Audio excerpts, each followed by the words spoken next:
This is the Berman Method podcast featuring Dr. Jake Berman and physician assistant Jenny Berman. We are here to treat problems and not symptoms. Disclaimer, this podcast is for entertainment purposes only and not to treat anyone or to give medical advice. If you are interested in any information that we are giving and would like to use this for yourself, we recommend that you contact your primary care physician or reach out to us and ask us questions about yourself specifically. Enjoy. And we are rolling, baby, with the Berman Method podcast with a baby on Jenny's lap. I was speechless. Because that made me speechless. Wow, my serenation got you so strongly that you had nothing to say. I was just watching you right in your eyes. Wow. It was beautiful. Yeah. Dr. Jake Berman here with my co-hostess Jenny Berman, physician assistant. Walker Ryan Bermanator. Little Walker here with us as well. Still quiet enough to hang out with us, hopefully. Yeah, we'll see how long he makes it. He seems pretty fidgety right now. 3 months old, getting so big. I know. It has happened really fast, it seems. He's grown the fastest out of all three of them so far. I guess that's maybe true, but he's still like in the 9th percentile. So he really isn't that much bigger than the girls ever were. It just seems like he is. I don't know. No, he is. Okay. Yeah, he definitely is. But it does feel like it's flying by, which is kind of sad. It's not sad. We want him to grow. I know, but sometimes you just want them little too because they're so sweet and they don't talk back. They don't talk back. Holy cow. Yeah. Stella is giving you a run for your money right now. I would say both of them are very strong-willed. I think we've said that before. Vera is extremely strong-willed. I cannot. You guys, everybody listening, you have no idea how excited I am. I cannot wait for Vera to get a full vocabulary because if she's even half of what Stella is, this is just going to be the best ever. Yeah, she might be brutal if she's half of Stella. Yeah, but she's not going to be half. I think she's going to be double Stella. It's going to be fun regardless. It's always as fun. And I can't tell you how many times when you were out of town for a few days and I had the 3 of them and I did a lot of stuff with the 3 of them. I took them all to Burn Boot Camp one morning. We went to a park. We went to our friend's softball game. I took them out to Celebration Park, which is like a food truck park here in Naples. I took all 3 of them on a walk where 2 were in a stroller and I was carrying Walker and took them to the park. And I can't tell you how many times I heard, "You've got your hands full." I hear it so often. "You've got your hands full." And the first thing that pops in my head every time somebody says that, besides, yes, I'm aware, and the next thing is, they're full of love. My hands are full of love. And that's my reply when people say that to me, that I have my hands full. I have my hands full of love. Thank you. Because why does it have such a negative connotation that I have my hands full with 3 toddlers, 3 babies? I don't know. They say it a lot though. Good luck. Good luck. We hear good luck all the time. Oh my goodness. If I had $1 for every time I heard good luck, we'd be able to buy a pack of diapers by now. Oh, I was going to say a boat. I mean, we hear it all the time. Good luck, or you've got your hands full. They're full of love, people. We're loving it. It's almost like we didn't know what we were signing up right? for. Like we didn't know what caused this problem. I mean, it's not a problem. What caused this situation? Yeah. Being outmanned. We're now in zone defense, no longer man defense. And if anyone knew how hard we actually worked to be able to get to this position, then they would really regret saying good luck. Yeah. How many pregnancies for how many kids? 7 total for 3. 7 total pregnancies, 3 kids. Mm-hmm. So it wasn't easy. And it was like 8 years. 8 years of trying. Yeah. 7 total pregnancies, 3 human beings. 3 living children currently. Yep. Yeah. Wow. Oh, Walker just smiled on that one. Oh, look at him smiling. Because you know that we tried so hard for you. All right. So anyways, speaking of fertility issues. I mean, not that that's what we were going to talk about today, but it kind of leads to what we were talking about today. Yeah, I think it's great. I wanted to do a 30,000 foot level recap on the Berman Method. We haven't talked about this specifically in a while, treating problems, not symptoms. That's what the Berman Method ultimately is. It's treating problems and not symptoms. It's going left when everybody else is going right, and really putting some thought into what in the world is going on here. You have knee pain. You've got bone on bone. Your x-ray says it's bone on bone or your meniscus is torn. But why is it only the right side and not the left side? You walk on both legs. Why would one side wear out faster than the other? The knee's not the problem. It's the glute. It's your weak ass syndrome. So Right. let's focus on that, not the knee. Same thing with you. Go ahead. Yeah, I mean, the amount of people in this world, and especially the United States, that have psoriasis and just go and take steroids and prescription creams and shampoos and medicines for psoriasis. What about looking at your gut health? 99% of the time, your psoriasis is coming from your gut and food sensitivities, not the weather. I mean, look at you. What was yours? Your Seborrheic dermatitis. dermatitis. Say it again. Seborrheic dermatitis. Now you're going to make me like struggle to say it. And you were diagnosed with this at what age? 16. At 16 years old, you had clumps of hair falling out of your head. I can't even imagine how traumatic that was for a 16-year-old girl in high school with clumps of hair falling out of your head. I couldn't even wear my hair in a ponytail because you could see the seborrheic dermatitis. It's essentially white, flaky, itchy skin in the scalp. But yeah, it makes you lose your hair in clumps, like huge areas. And so I couldn't wear my hair up because people could see it. It was so embarrassing. Yeah. And they ultimately, super long story short, they ultimately put you on prescription shampoo. And oral steroids.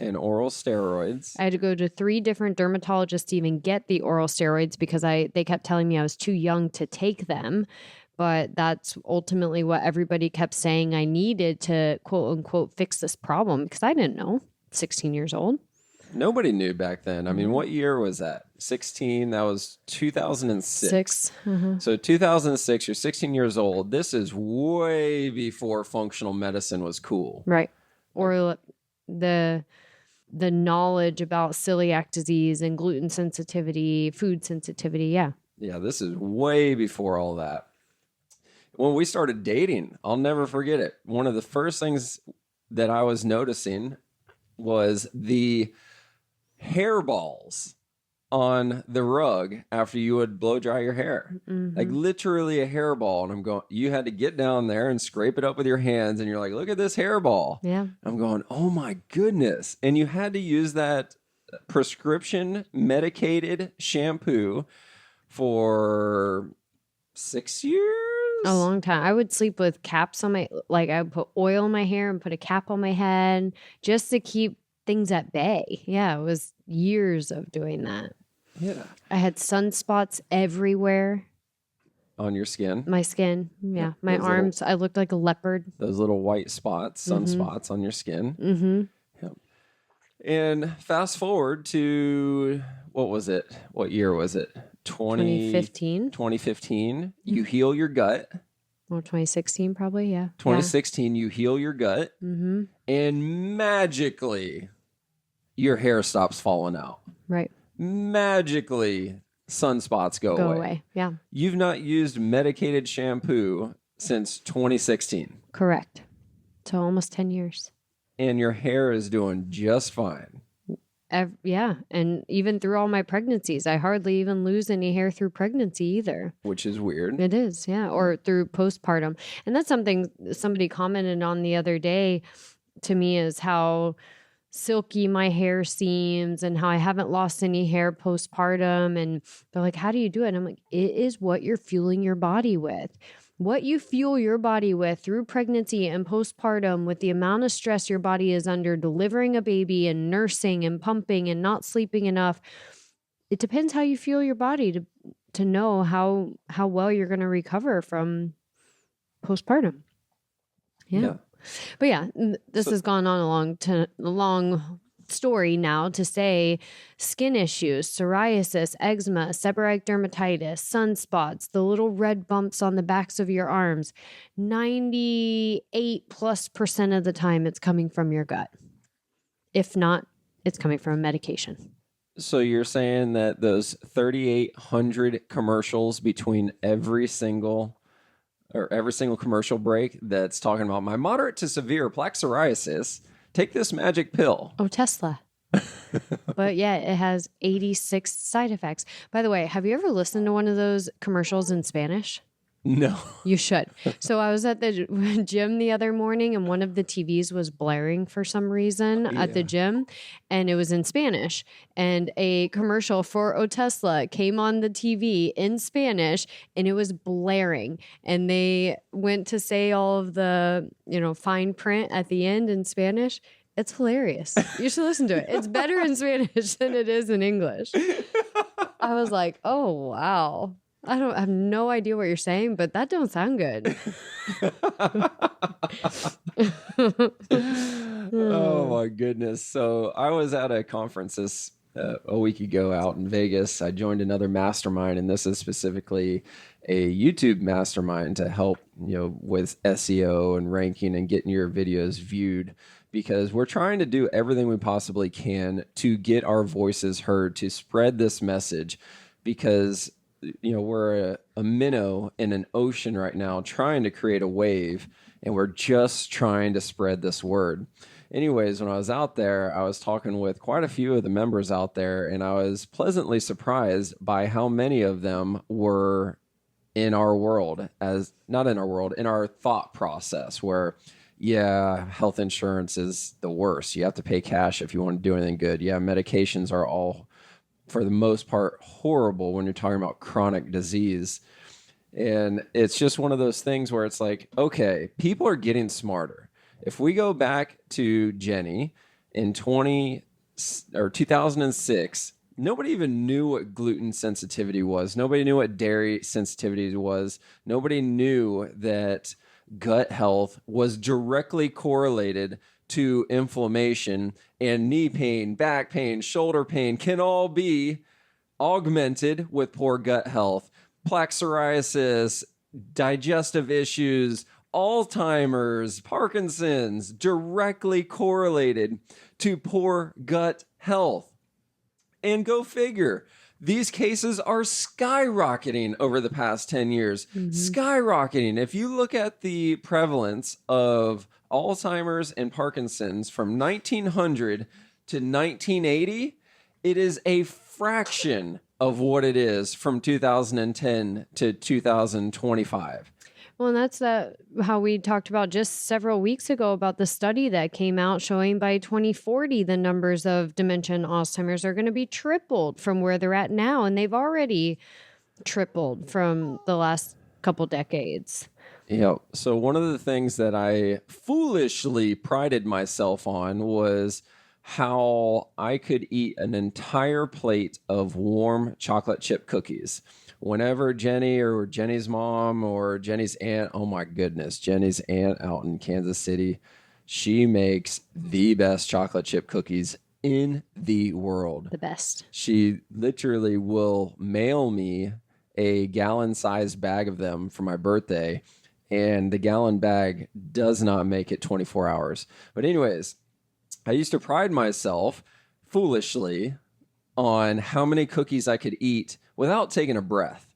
And I'll never forget Jenny saying, okay, well, that's a good way to ensure you've got diabetes once you turn 60. And I'm going, what the hell are you talking about? She goes, well, you don't have it right now, but the damage that you're doing today is going to show up when you're 60. It's going to be there. You're almost guaranteeing that you're going to be a diabetic by the time you're 60 just by doing this once every couple of weeks. Mm-hmm. Like it was pretty frequent for me. Yeah. Pretty frequently. Maybe every Sunday. Yeah. Maybe. If it wasn't weekly, it was every other week that I would just go hard in the paint on cookies.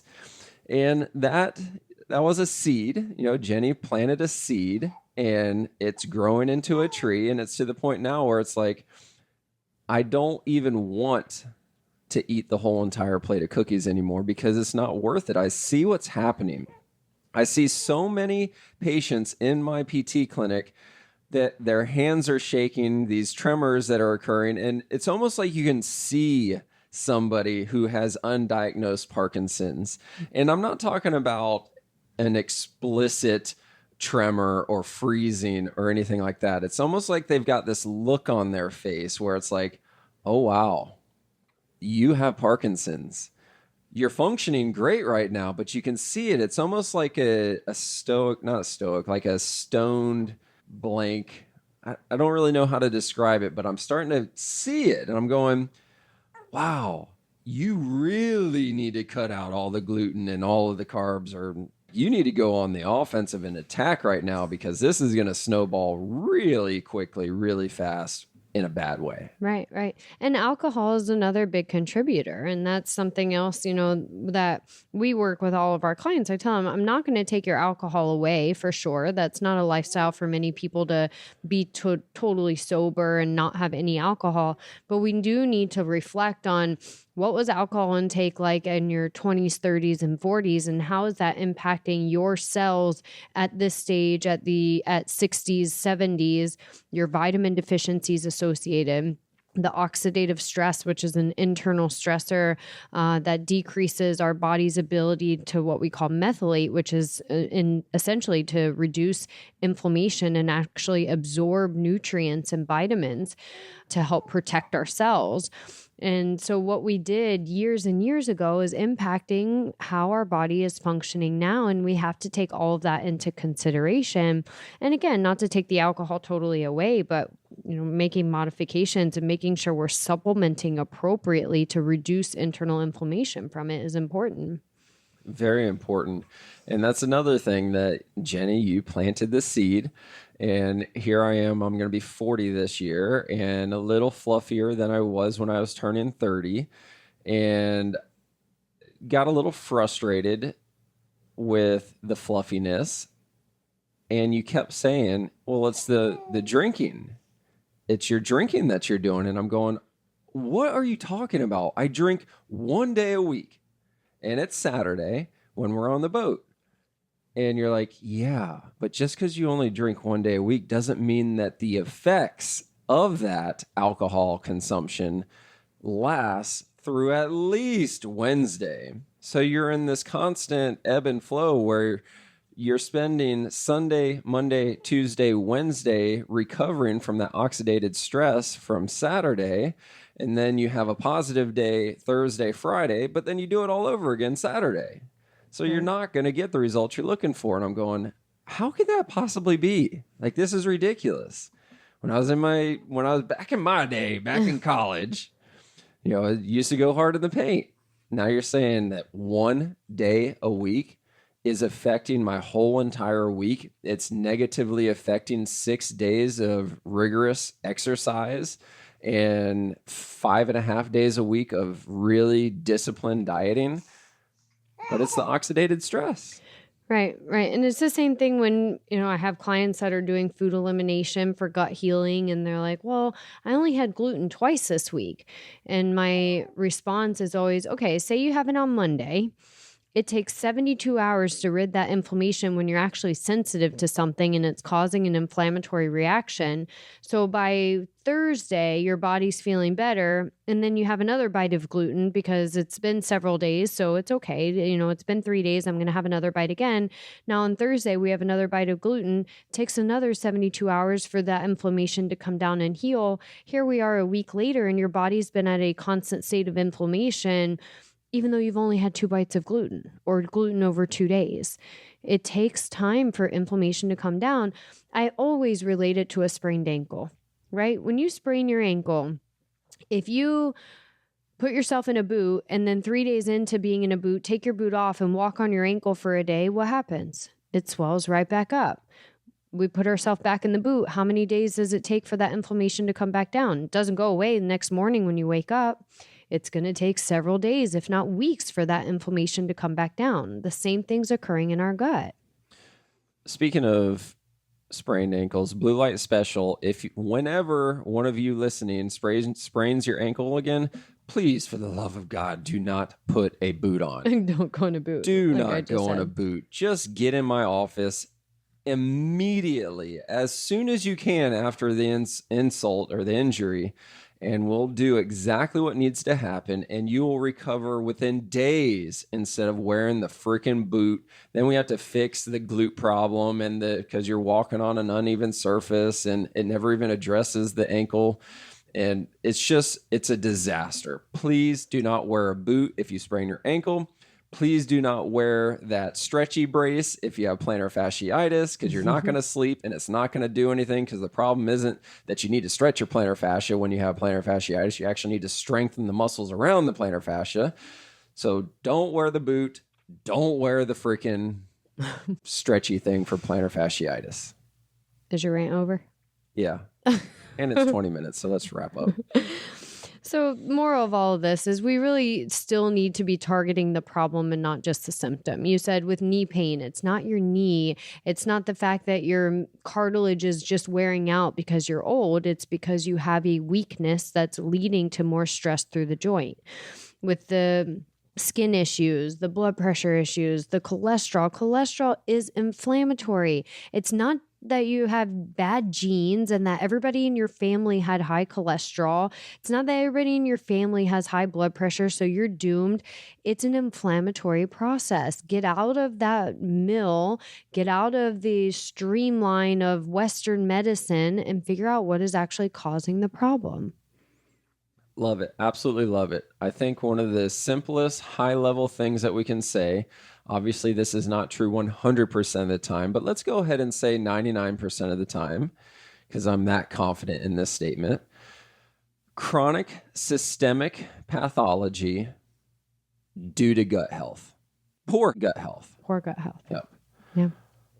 Very good. Insidious, non-traumatic, musculoskeletal pain. Insidious, it just happened for no reason. My back just started hurting for no reason. My shoulder started for no reason. Non-traumatic, there wasn't an accident. I didn't slip and fall. I wasn't in a car accident. Is due to weakness, not necessarily where the pain is. So systemic chronic issues directly correlated to poor gut health. Non-traumatic, insidious musculoskeletal pain due to muscle weakness, most of the time, not wherever the pain is. So if your knee hurts, usually it's the glute. Good. Like, subscribe, share this episode. Walker, thank you for just now waiting to get boisterous. Say bye. Do you want to say anything, Walker? He thought about it. Yeah. He opened his mouth. Oh, yeah? There's something. Okay. All right. So bye-bye, everybody. Ciao for now. Ciao for now. Thank you for subscribing on your social media and podcast platforms to the Berman Method. Dr. Jake Berman with Berman Physical Therapy and Jenny Berman, Physician Assistant with Berman Health and Wellness. You can find more information on our website, www.bermanpt.com for physical therapy, bermanpt.com/wellness for the health and wellness. You can also find us on social media, Facebook, Instagram, and on your podcast platform. So be sure to follow us, like us, subscribe to us. And if you would like any further information, definitely visit our website and reach out to us. You may also find our free reports on the websites as well, where you can download this free information for yourself. Have a great day.